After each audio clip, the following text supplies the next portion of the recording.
اللہ تبارک و تعالی نے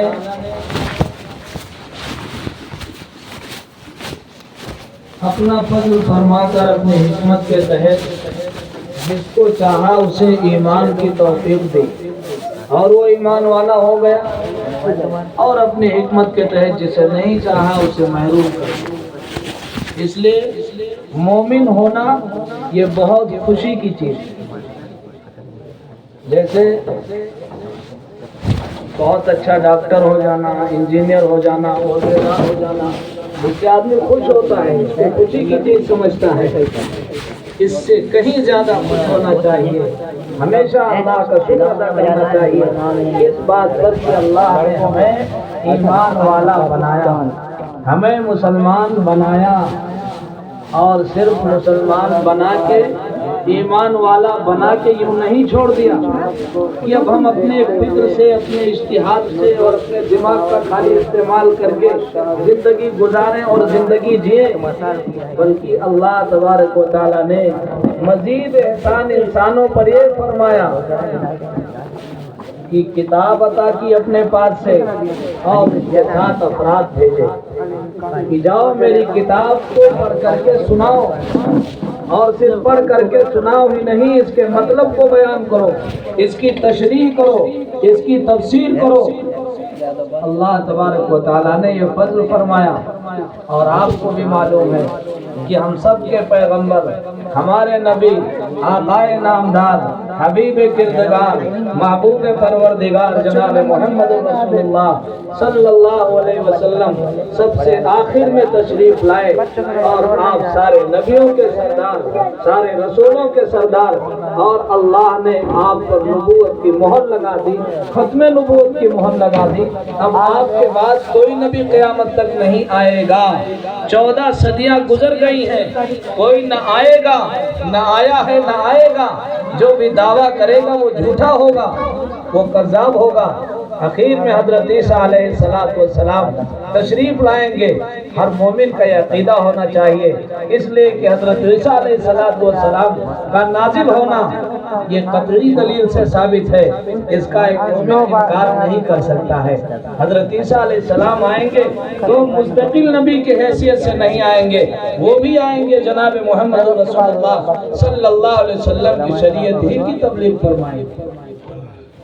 تو اب کوئی نیا نبی نہیں آئے گا، نیا پیغمبر نہیں آئے گا، لیکن جناب محمد رسول اللہ صلی اللہ علیہ وسلم نے جو فرمایا تھا کہ ترکت فیکم امرین لن تضلوا ما تمسکتم بہما کتاب اللہ و سنت رسولی، کہ اے لوگو میں تمہارے درمیان 2 چیزیں چھوڑ کے جا رہا ہوں، میں تمہارے درمیان 2 چیزیں چھوڑ کے جا رہا ہوں، جب تک ان دونوں چیزوں کو مضبوطی کے ساتھ پکڑے رہو گے، مضبوطی کے ساتھ اس پر عمل پیرا رہو گے، اس وقت تک دنیا کی کوئی طاقت تم کو بھٹکا نہیں سکتی، تمہارا ایک بال بیکار نہیں کر سکتی ہے۔ وہ 2 چیزیں کیا ہیں؟ ایک اللہ کی کتاب جس کو قرآن کریم بھی کہا جاتا ہے، اور ایک جناب محمد رسول اللہ صلی اللہ علیہ وسلم کی سنت، آپ کا طریقہ۔ اگر اس کو اپنائے رہو گے تو کوئی تمہیں گمراہ نہیں کر سکتا۔ قرآن وہ کتاب ہدایت ہے کہ جس کے بعد کسی اور ہدایت کی ضرورت نہیں، وہ اس راہ کی رہنمائی کرتا ہے، وہ راستہ دکھاتا ہے کہ جس راستے کی رات اور اس کا دن برابر ہے۔ جناب محمد رسول اللہ صلی اللہ علیہ وسلم فرماتے ہیں ترکتکم علی ملت بیضاء لیلھا ونہارھا سواء، تم کو ایسی روشن شریعت دے کر کے جا رہا ہوں، ایسی روشن شریعت پر چھوڑ کے جا رہا ہوں کہ جس کا دن تو دن ہے ہی، جس کی رات بھی روشن ہے، جس میں تاریکی نہیں ہے، جس پر چلنے والا کبھی گمراہ نہیں ہو سکتا ہے۔ میرے بھائیوں، بزرگوں، دوستوں، اور آج فخر کے ساتھ، دعوے کے ساتھ ہر مسلمان یہ کہہ سکتا ہے کہ جو شریعت جناب محمد رسول اللہ صلی اللہ علیہ وسلم دے کر کے گئے تھے، آج وہ شریعت اپنی اسی صحیح شکل کے ساتھ باقی ہے، آج وہ قرآن اسی شکل کے ساتھ باقی ہے۔ آج جو حدیث اسی شکل کے ساتھ باقی ہے،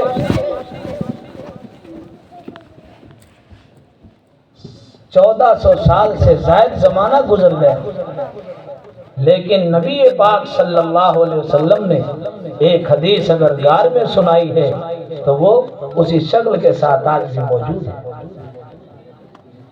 آپ نے سورہ فاتحہ کس طرح پڑھا تھا، سورہ فاتحہ اسی طرح آج بھی موجود ہے، کوئی اس میں رد و بدل نہ کر سکا اور نہ کر سکے گا۔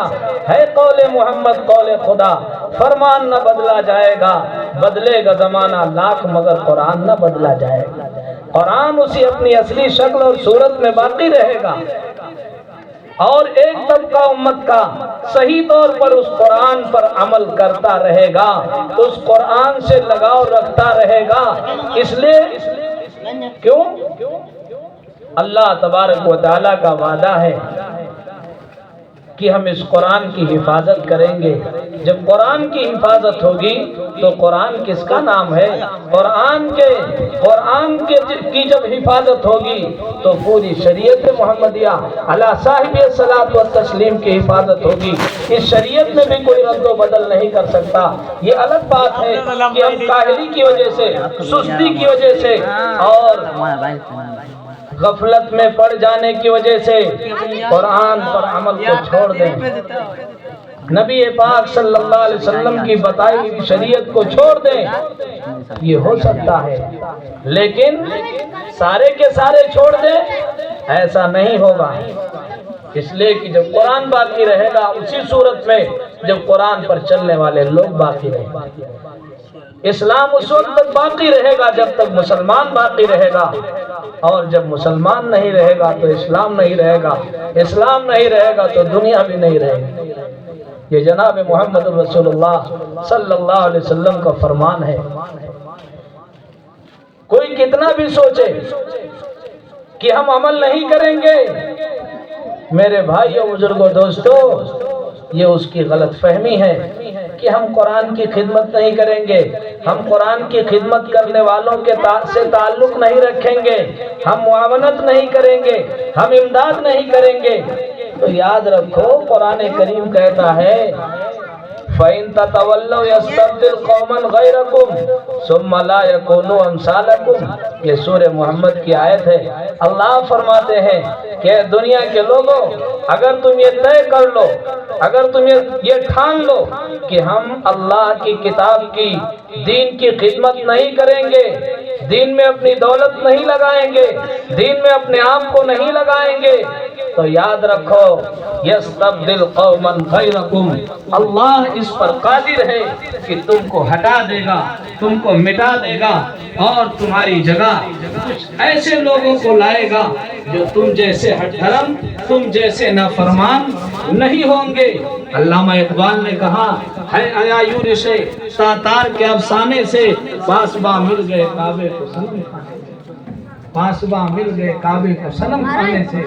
جو لوگ اسلام کے مٹانے کے در پہ تھے، قرآن ختم کرنے کے در پہ تھے، جنہوں نے اسلام کی اینٹ سے اینٹ بجانے کا ارادہ کر لیا تھا، اسی میں دوڑ رہے تھے، اسی میں اپنی کوشش صرف کر رہے تھے، لیکن جب اللہ نے چاہا، انہی کو جب لوگوں نے اسلام کی دعوت دی تو اللہ تبارک و تعالیٰ نے ان میں مفکر پیدا کیے، مفسر پیدا کیے، قرآن کا حافظ پیدا کیا، قرآن کا خادم پیدا کیا۔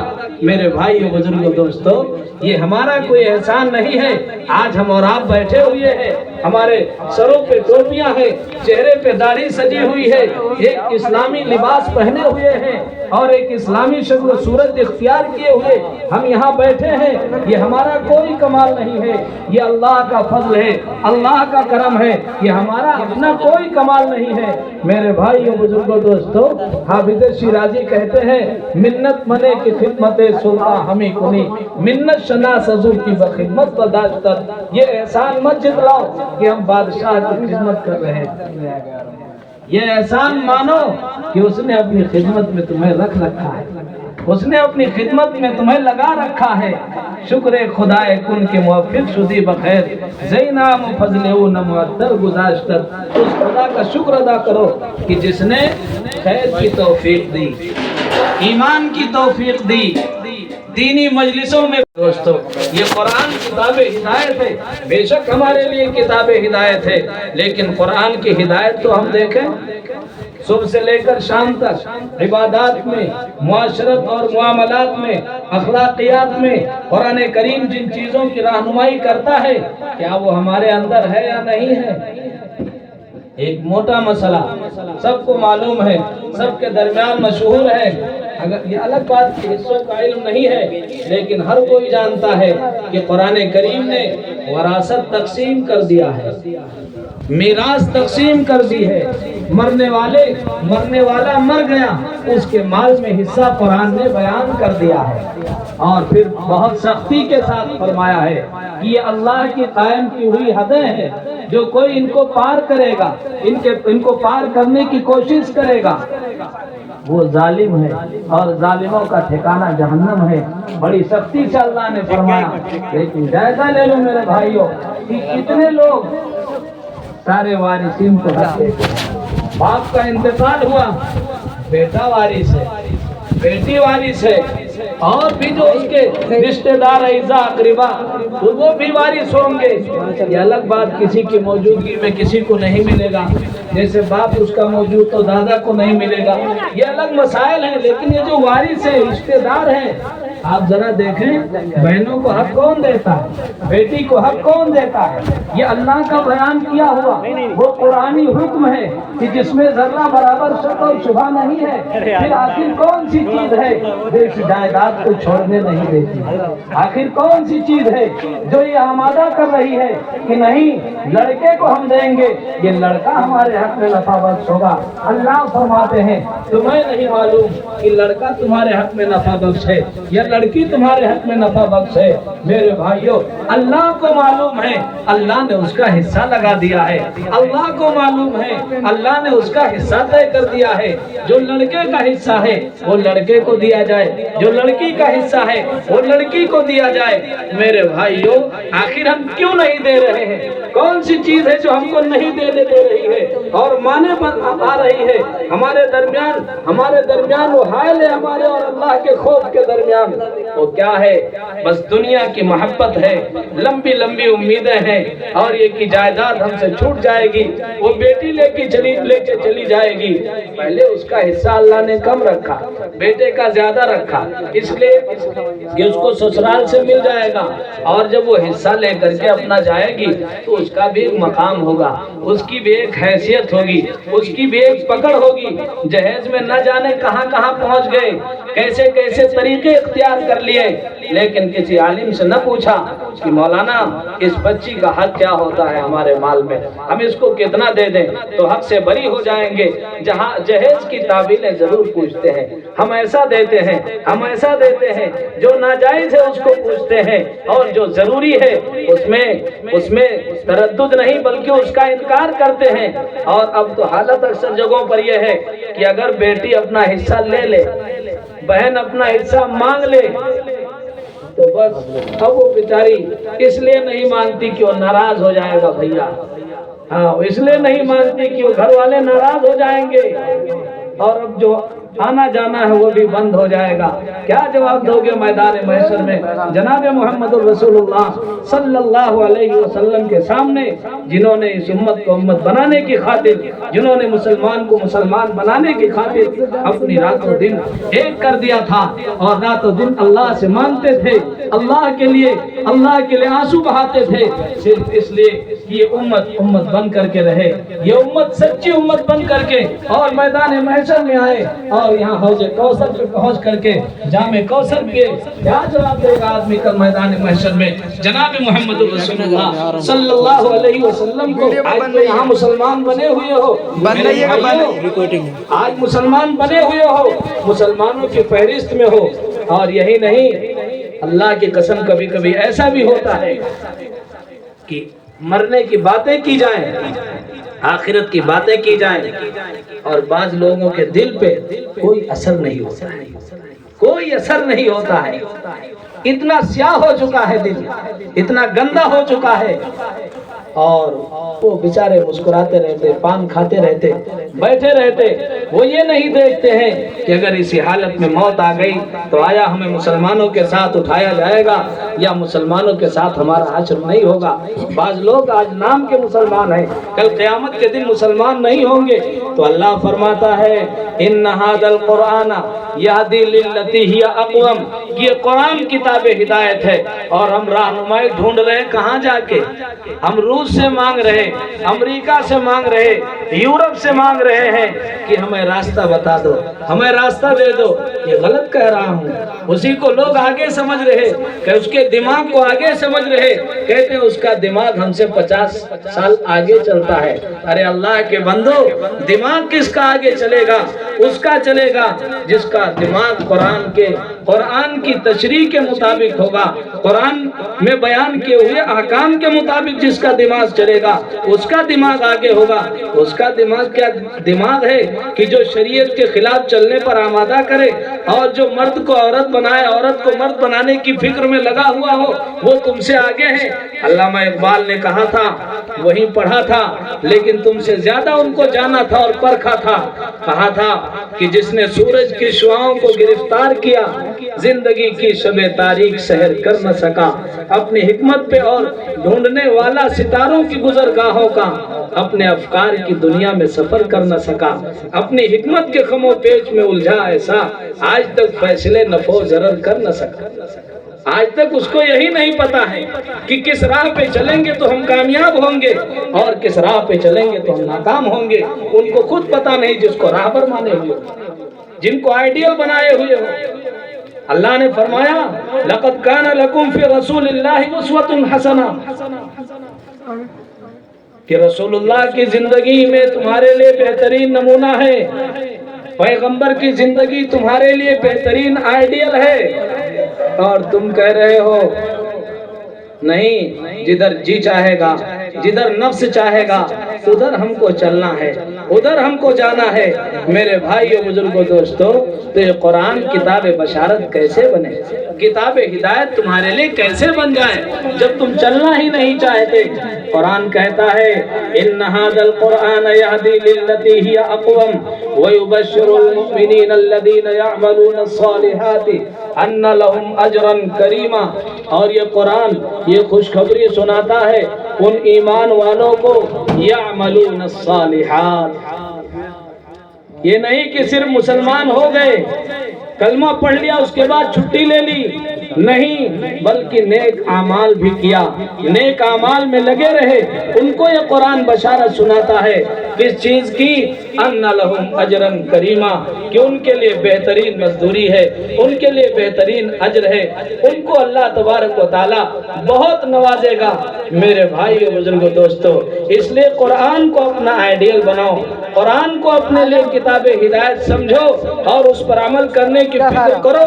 اگر ایسا نہیں کیا تو میرے بھائیو، یہ جو آج ذلیل ہیں، جو خار ہیں، جو کوئی حیثیت نہیں، کوئی عزت نہیں، اس کی صرف ایک وجہ ہے کہ قرآن کو چھوڑ دیا ہے، قرآن پر عمل کو چھوڑ دیا ہے، قرآن سے محبت نہیں رہی ہے.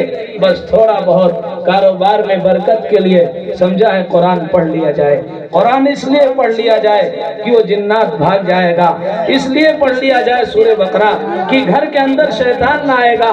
یہ تو بہت چھوٹے چھوٹے نفع ہیں، یہ حقیر نفع ہیں. میرے بھائیو، اللہ تبارک و تعالیٰ نے قرآن اس لیے دیا تھا کہ تیری دنیا بھی بن جائے اور آخرت بھی بن جائے. جب اس زندگی میں پہنچ جو ختم ہونی نہیں ہے تو وہاں فرشتے استقبال کے لیے، اس خاک کے بنے ہوئے پتلے کے استقبال کے لیے وہ نوری ملائک، وہ نور سے بنے ہوئے فرشتے وہ اس کے استقبال کے لیے کھڑے ہوئے ہوں، اس کا انتظار کر رہے ہوں.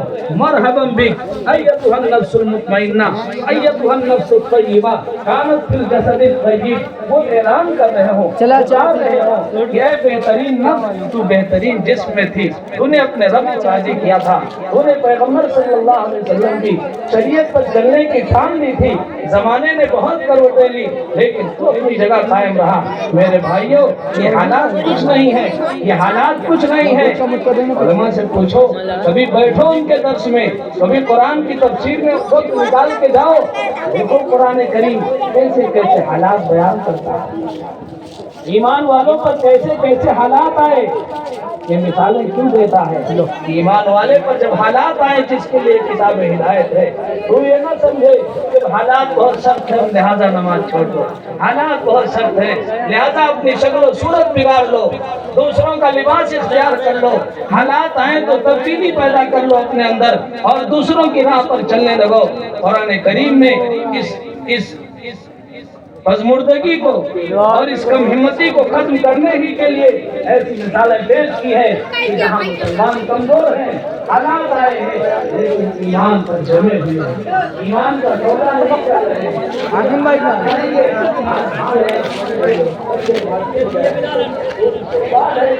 وہ حال ہو جائے گا، کیا ہے حالات کے لیے ہم پورے طور پر عمل نہیں کر پا رہے ہیں، پورے طور پر سنت پر چلنے کی کوشش کرو، حالات آئیں گے ایسے آتے آتے سلام دیا جائیں گے اور ایمان کا جھنڈا، ایمان کا جھنڈا ہر بچے اور حضرت نام نہیں لکھ پایا کہ حضرت نبی کریم صلی اللہ علیہ وسلم نے چھوڑ دیا۔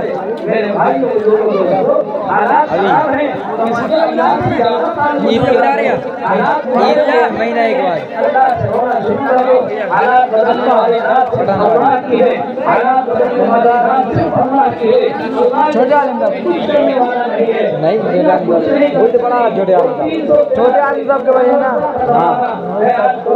غلامی کے حوالے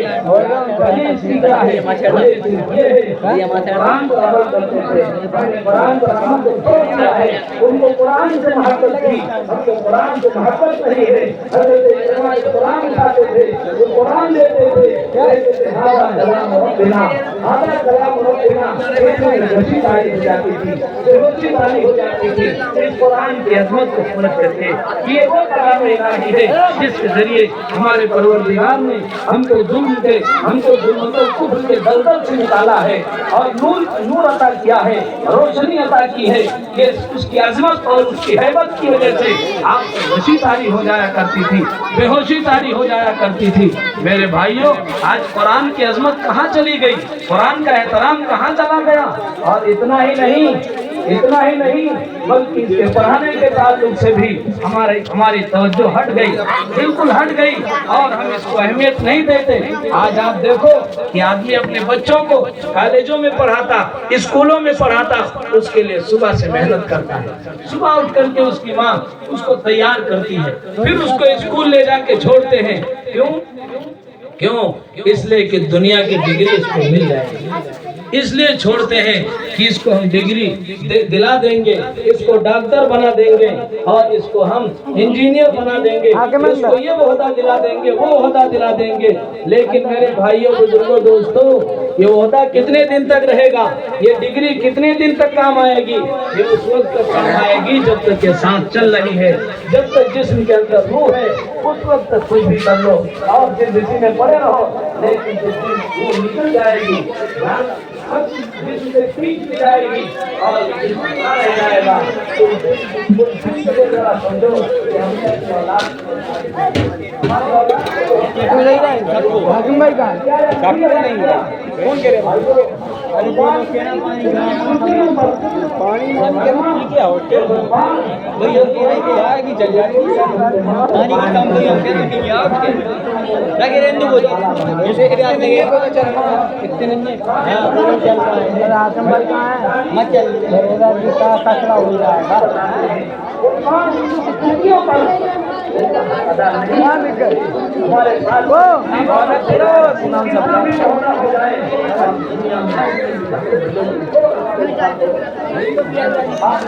نہیں بول سکتے، وہ ہمارے رہبر ہیں، انہوں نے جو ہمارے بچے کو قرآن سکھا دیا، ہم کو جو نماز سکھا دی، اس کا کوئی بدل نہیں ہے، ہم اس کا حق ادا نہیں کر سکتے۔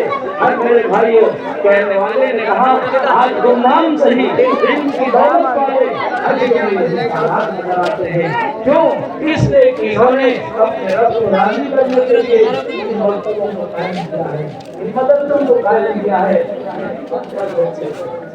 تجارت کر سکتے تھے، اپاہج نہیں ہے، معذور نہیں ہے، جا سکتے ہیں، کہیں کما سکتے ہیں، آپ کی طرح تجارت کر سکتے ہیں۔ کیوں مکتبوں کا انتخاب کیا؟ انہیں اس کی عظمت معلوم ہے، اور جس کو نہیں معلوم ہے وہ اس سے دور ہے، وہ سمجھ رہا ہے ہم کامیاب۔ روایات میں ہے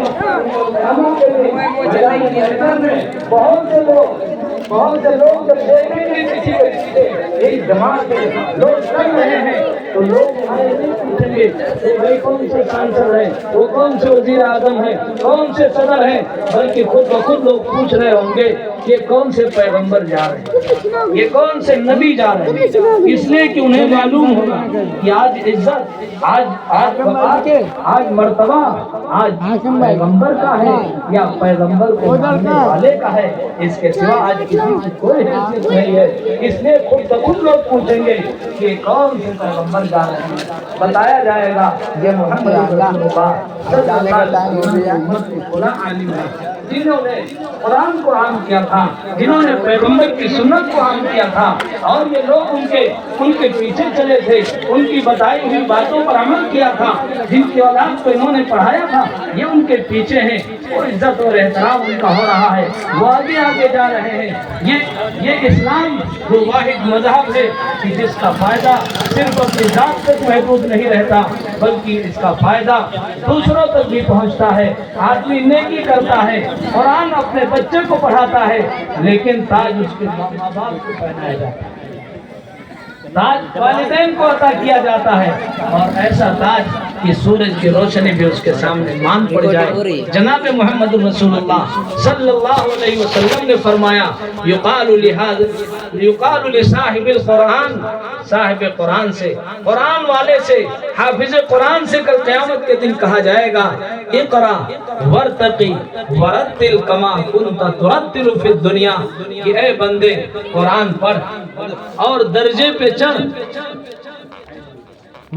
وَتُرَتِّلْ وَرَتِّلْ، اور ٹھہر ٹھہر کر پڑھ، اطمینان کے ساتھ پڑھ، جلدی جلدی پڑھنے کی ضرورت نہیں ہے، اس لیے کہ وہاں بہت مقام ہے اللہ کے ہاں، بہت منزلیں ہیں، یہ نہیں کہ جلدی جلدی پڑھ کے ختم کر دے۔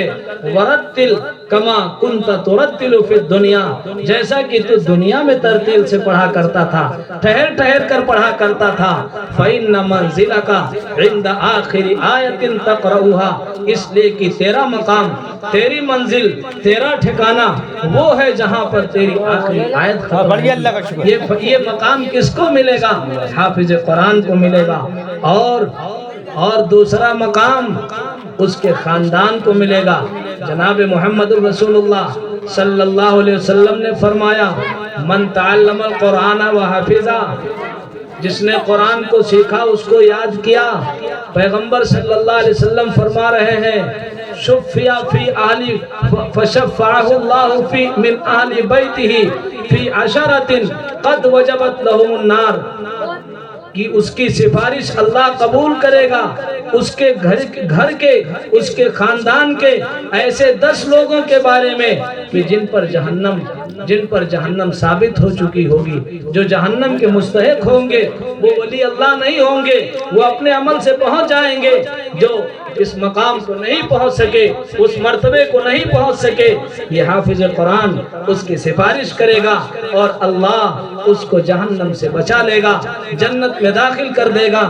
میرے بھائیوں، اس سے زیادہ اور کیا مقام چاہیے، اس سے زیادہ اور کیا فضیلت چاہیے؟ یہ کیا ہے دنیا اور دنیا کی حقیقت جس میں ہم اس طریقے سے لگے ہوئے اور بندھے ہوئے ہیں کہ بس ہمیں یہاں سے ٹلنا نہیں ہے، یہاں سے جانا نہیں ہے۔ حضرت خواجہ عزیز الحسن مجذوب رحمت اللہ علیہ کہا کرتے تھے یہی تجھ کو دھن ہے رہوں سب سے بالا، ہو زینت نرالی ہو فیشن نرالا، جیا کرتا ہے کیا یوں ہی مرنے والا۔ جگہ جی لگانے کی دنیا نہیں ہے، یہ عبرت کی جا ہے تماشا نہیں ہے۔ اس کو تماشا مت سمجھو، یہ غفلت کی چیز مت سمجھو، اور یہ نہ سمجھو کہ چلو پھر توبہ کر لیں گے، چلو پھر ہم دین سے لگ جائیں گے، پھر مسلمان ہو جائیں گے۔ پتہ نہیں آج ہو کل نہ رہو۔ ایک مضمون پڑھ رہا تھا، بڑا اچھا مضمون، اس میں چھوٹا سا تھا کہ ایک شخص نے ایک سے کہا کہ میں تمہیں $10 ملین دوں تو تم کیا کرو گے؟ اس نے کہا کہ میں تمہارا شکر ادا کروں گا، میں مسکراؤں گا، مجھے خوشی ہوگی۔ تو سوال کرنے والے نے کہا کہ اچھا اگر تمہیں اس شرط پر میں $10 ملین دوں کہ تم کل صبح کو نہیں اٹھو گے اس کو لینے کے بعد، تو کیا لے لو گے؟ اس نے کہا نہیں لوں گا۔ کہا کیوں؟ اس کا مطلب کہ صبح کا اٹھنا تمہیں $10 ملین سے زیادہ قیمتی ہے۔ اس نے کہا ہاں بے شک بالکل قیمتی ہے۔ تو اس نے کہا جب صبح کا اٹھنا تمہیں $10 ملین سے زیادہ قیمتی ہے تو اللہ تبارک و تعالی ہر روز تمہاری صبح کرا رہا ہے، ہر روز تم کو صحت کے ساتھ اٹھا رہا ہے، تو اس پر اللہ کا شکر کیوں نہیں ادا کرتے؟ کیوں نہیں مسکراتے؟ کیوں نہیں ہنستے؟ یہ کیوں نہیں سوچتے ہو؟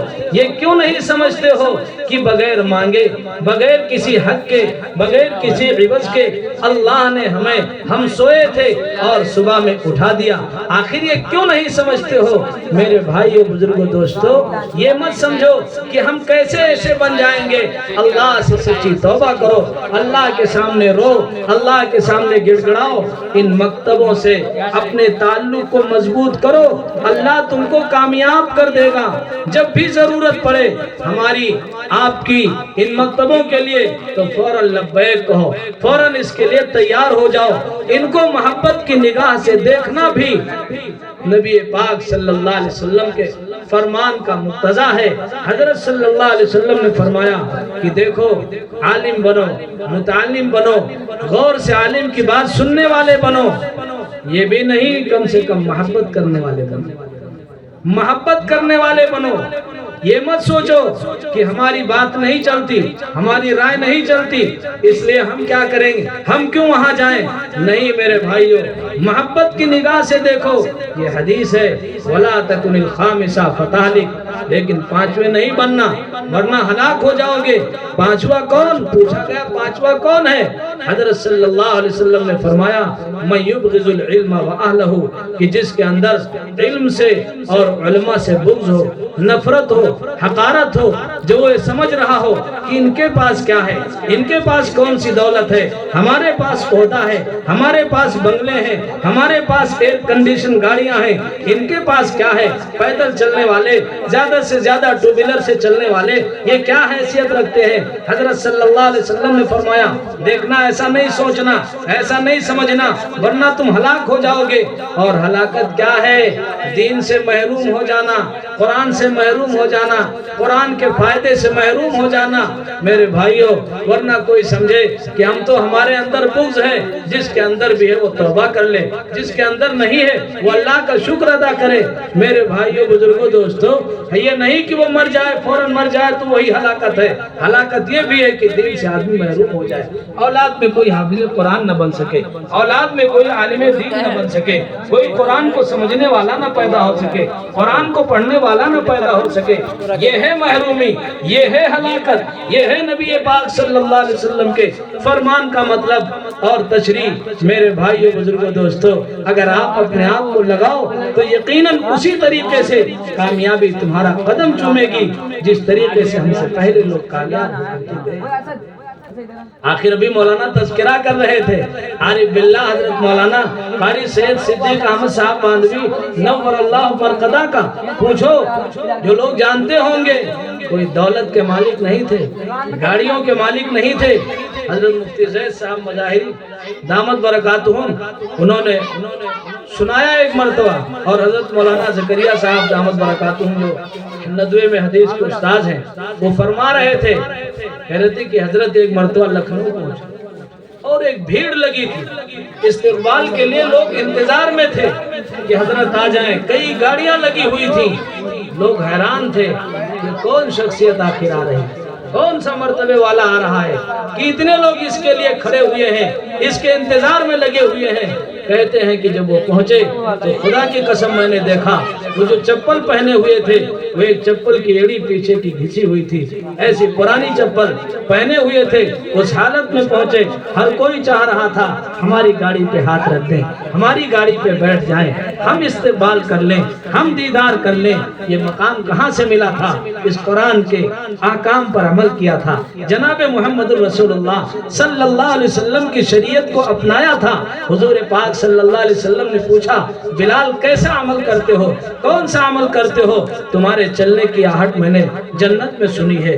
میرے بھائیو بزرگوں دوستو، رہتے دنیا میں ہیں اور آواز جنت میں آ رہی ہے، رہتے دنیا میں ہیں نام کا اعلان جنت میں ہو رہا ہے، رہتے دنیا کے اندر ہیں اور دنیا میں جب دنیا سے جاتے ہیں تو جہاں ایمان والوں کی روح پہنچتی ہے وہاں عامر بن فہیرہ کی لاش کو دیکھا گیا کہ حضرات کے فرشتے اس کو بلند کرتے کرتے اور دیکھتے دیکھتے آنکھوں سے لاش اوجھل ہو گئی۔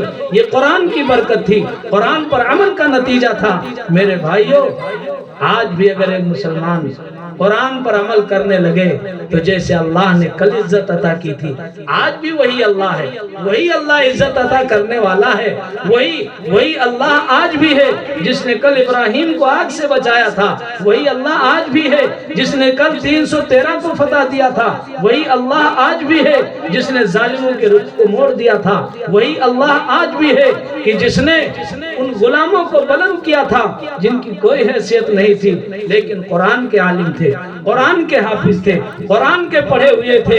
تو حضرت عمر رضی اللہ تعالیٰ عنہ نے پوچھا کہ اس کو اپنی جگہ نائب بنا کے آئے ہو؟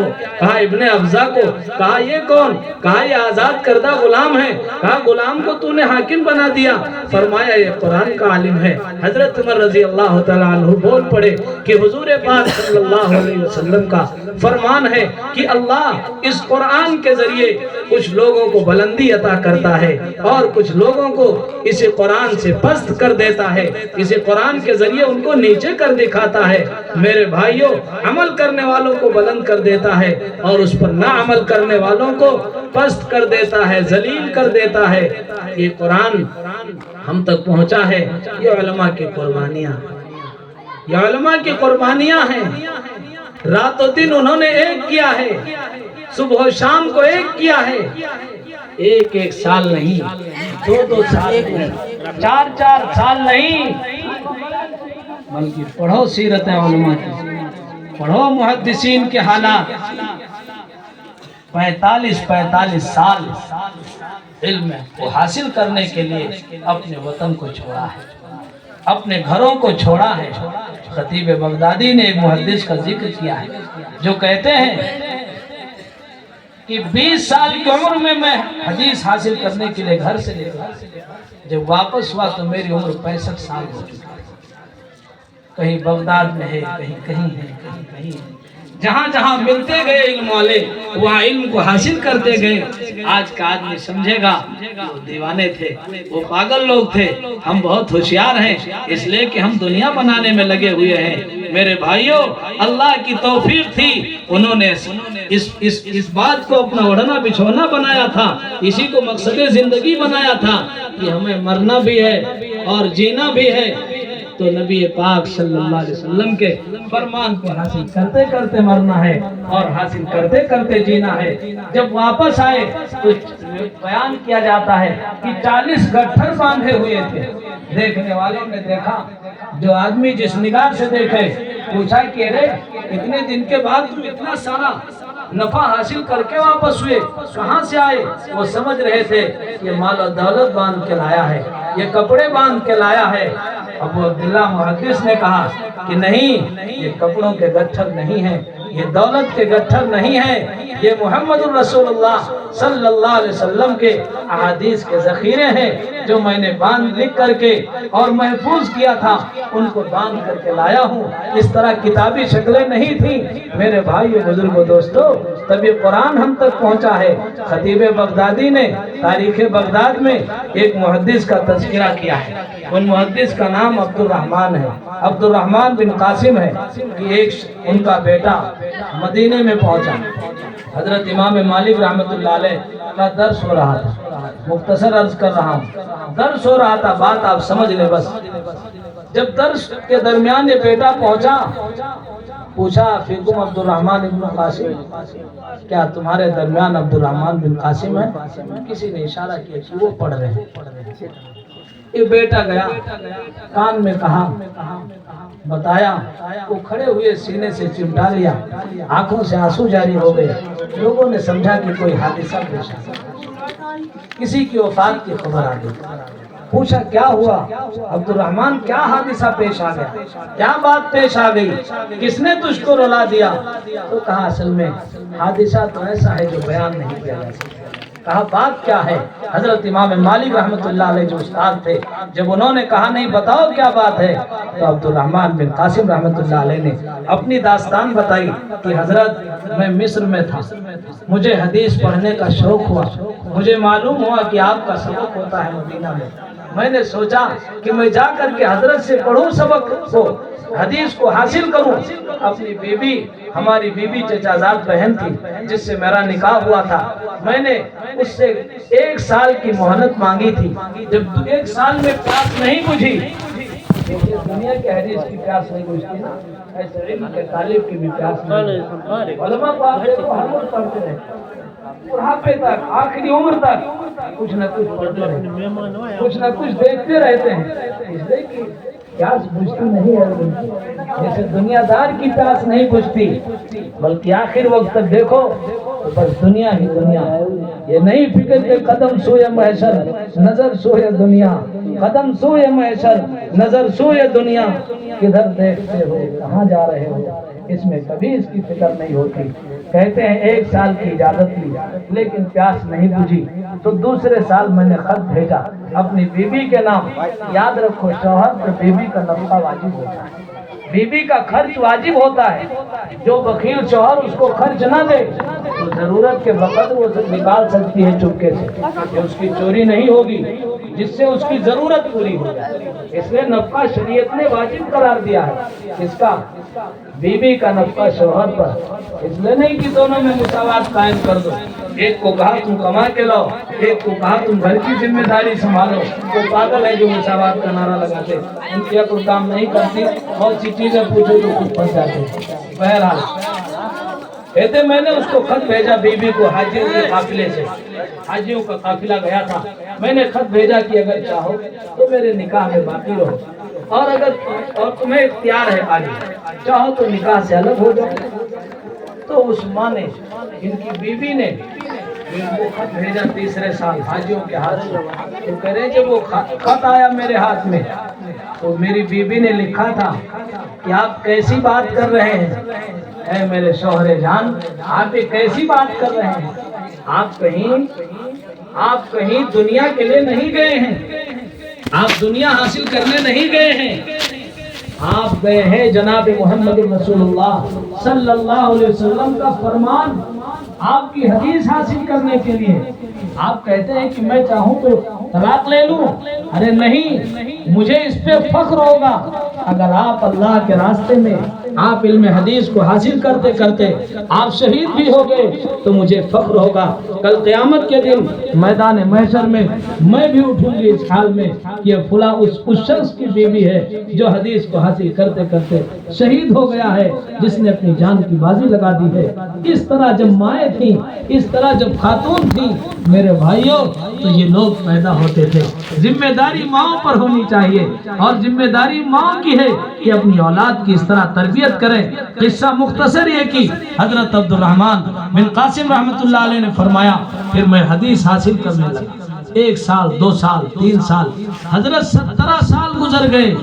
یہ بچہ پیدا ہوا جو پیٹ میں تھا، جس کو چھوڑ کے آیا تھا، یہ بڑا ہوا، اس کی والدہ نے اسے حج کے لیے بھیجا ہے اور کہا تھا کہ جاؤ وہاں بتا دینا کہ میں تمہارا لخت جگر ہوں، میری ماں نے آپ کو سلام پیش کیا ہے، میں آپ کا لخت جگر ہوں۔ تو بات یہ ہے، اس لیے آنسو آنکھوں سے کیوں نہ ٹپک پڑے، کیوں نہ چھلک پڑے میرے بھائیوں بزرگوں دوستوں، تب یہ علم ہم تک پہنچا ہے۔ یہ دولت سے، مال سے، عہدے سے قرآن کی حفاظت نہیں ہوئی ہے، اور نہ ہوگی۔ قرآن کی حفاظت ہوئی ہے انہی لوگوں سے جنہوں نے اپنے آپ کو قرآن کے لیے پیش کیا ہے، اپنے آپ کو قرآن کے لیے لگایا ہے۔ حضرت امام شافعی وقت کا امام بنا، یتیم ہونے کے باوجود امام بنا، لیکن طالب علمی کی زندگی دیکھو، محنتیں دیکھو، مشقتیں دیکھو۔ کہہ دینا بہت آسان ہے، ارے پڑھا لے رہے ہیں، پڑھاتے ہیں، تنخواہ لیتے ہیں، کیا ہے ان کی قدر کیا ہے اور ان کی اہمیت کیا ہے؟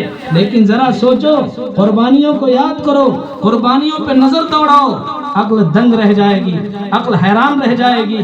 امام شافعی 10 سال کی عمر ہے، امام مالک کے سبق کی اجازت لے رہا ہے کہ ہم کو اجازت دے دی جائے، میں آپ کے پاس حدیث حاصل کروں گا۔ اجازت مل گئی، سبق میں بیٹھنے لگے، سبق پڑھنے لگے۔ ایک دن حضرت امام مالک رحمت اللہ علیہ نے پوچھا، کہا کہ بیٹا تم لکھتے کیوں نہیں ہو؟ سارے طلبہ لکھتے ہیں، تم قلم دوات کیوں نہیں رکھے ہو؟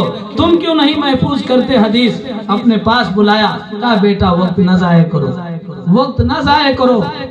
حضرت امام شافعی رحمت اللہ علیہ اس وقت بچے ہیں، سوچا، آنکھوں میں آنسو آ گئے، کہا کہ حضرت جب سمجھا کہ ہم کو ہٹا دیں گے اس لیے کہ میں وقت ضائع کر رہا ہوں، تو کہا کہ حضرت میں ایک یتیم بچہ ہوں، میری والدہ کو یہ شوق ہے، میرے والدہ کی یہ چاہت ہے کہ میں اس کو حدیث کا حافظ بناؤں، میں اس کو قرآن کا مفسر بناؤں۔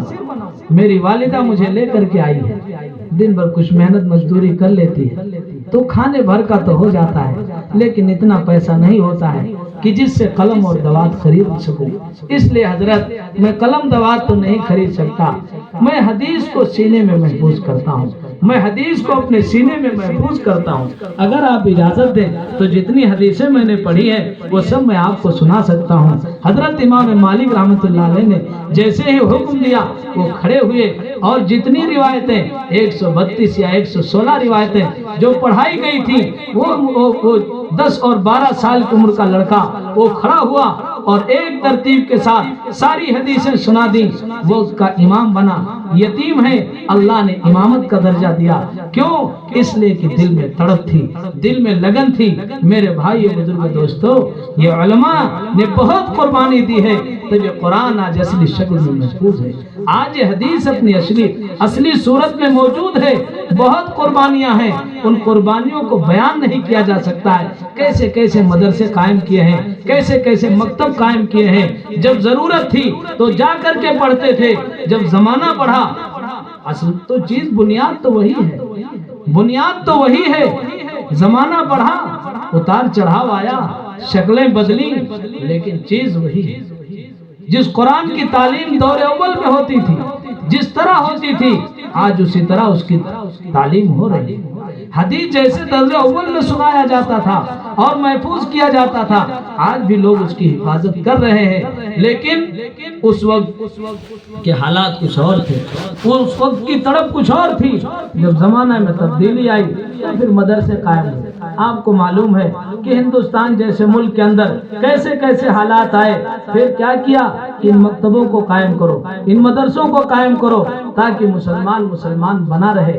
میرے بھائیوں، آپ آج جاؤ دیکھو، حضرت مولانا عبدالعلیم صاحب فاروقی دعوت برکاتہم بڑے عالم ہیں، امام اہل سنت مولانا عبدالشکور لکھنوی رحمت اللہ علیہ جو ہمیشہ نبرد آزما رہے اہل باطل سے، یہ ان کے لڑکے ہیں۔ یہ ایک جلسے میں کہہ رہے تھے کہ میں اسپین گیا، وہاں گیا تو دیکھا بہت سے مسلمان ہیں، لیکن وہ خنزیر کا گوشت کھا رہے ہیں۔ کیا؟ خنزیر کا گوشت کھا رہے ہیں۔ ہر ایک کو تعجب ہوا نہیں ہوا؟ ہر ایک کو تعجب ہوا جتنے لوگ بیٹھے ہو، لیکن کیوں کھا رہے تھے؟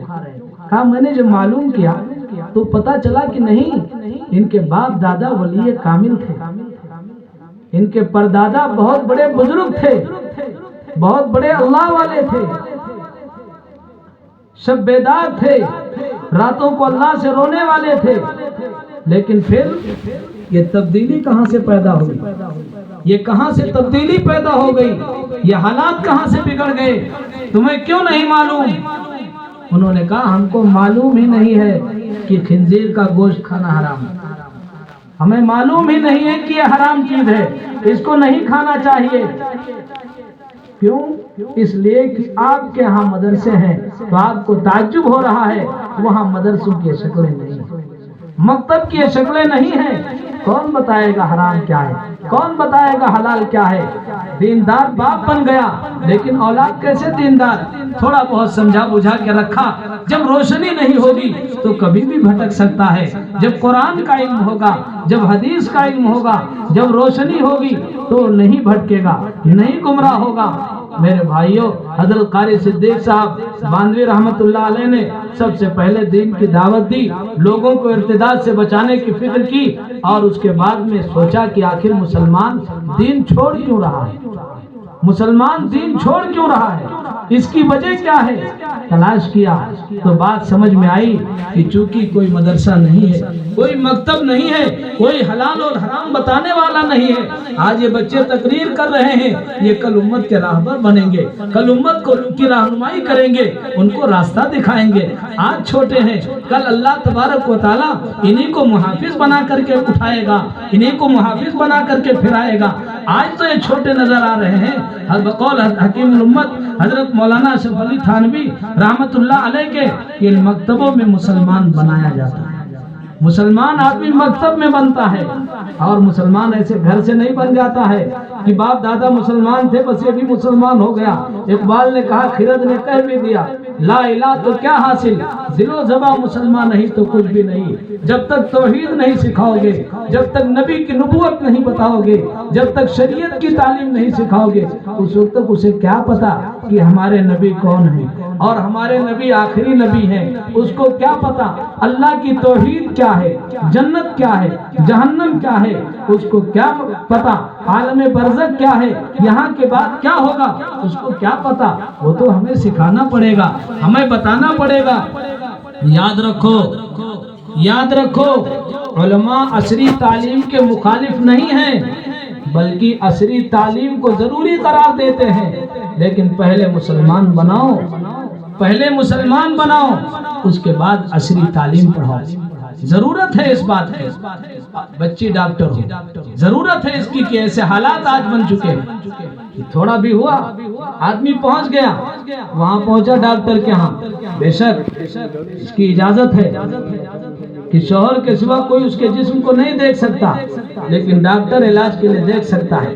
لیکن کچھ تو غیرت ہوتی ہے، کچھ تو آدمی میں غیرت آتی ہے کہ جیسے پہنچا وہاں لے کے پہنچ گیا، اور آج جیسے حالات ہیں، جو کچھ ہو رہا ہے اس کے پیش نظر ضروری ہے کہ بچیوں کو بھی ڈاکٹر بنائے، ضروری ہے کہ ایسے بچوں کو بھی ان کو بھی آفیسر بنایا جائے، ان کو بھی انجینئر بنایا جائے، وہ بھی قوانین سے واقف ہو، وہ بھی دستور سے واقف ہو، اس کی ضرورت ہے۔ لیکن پہلے مسلمان بناؤ، اس کے بعد ان کو ڈاکٹر بناؤ، اس کے بعد ان کو آفیسر بناؤ، اس کے بعد ان کو انجینئر بناؤ۔ میرے بھائیو بزرگوں دوستو، اس کو ذہن میں بٹھا لو۔ اس کے بغیر اگر چلنے کی کوشش کرو گے تو یاد رکھو گمراہی تمہارا مقدر ہے، گمراہ ہونے سے کوئی طاقت بچا نہیں سکتی ہے۔ پھر کچھ نہیں ہوگا دعا کرانے سے، کچھ نہیں ہوگا تعویذ کرانے سے، کچھ نہیں ہوگا مولوی مولانا لوگوں سے کہ دعا کر دیجئے، وہ بچہ ہماری بات نہیں مانتا، وہ بچی بگڑ گئی، اس پہ کچھ اثرات ہیں۔ وہ اثرات نہیں ہیں، آپ نے پہلے اس کو مکتب کی تعلیم نہیں دی، آپ نے پہلے اس کو بچے کو مدرسے کی تعلیم نہیں دی، اس کو ضروری نہیں سمجھا، اس لیے آج مرے تھے جس کے لیے وضو ہی کرتے رہ گئے، اس لیے آج وہ تمہاری مخالفت کر رہا ہے اور تمہارا نافرمان بنا ہوا ہے۔ اس لیے میرے بھائیوں، شاید وقت بھی زیادہ ہو گیا ہے، میں اکبر الہ آبادی کی اس شعر پر اپنی بات ختم کرتا ہوں کہ تم شوق سے کالج میں پڑھو، پارک میں پھولو، جائز ہے کہ تم غباروں میں اڑو، چرخ میں جھولو، مگر ایک سخن بند ہے عاجز کی رہے یاد، اللہ کو اور اپنی حقیقت کو نہ بھولو۔ وآخر دعوانا ان الحمدللہ رب العالمین۔ جزاک اللہ، جزاک اللہ۔ بزرگان محترم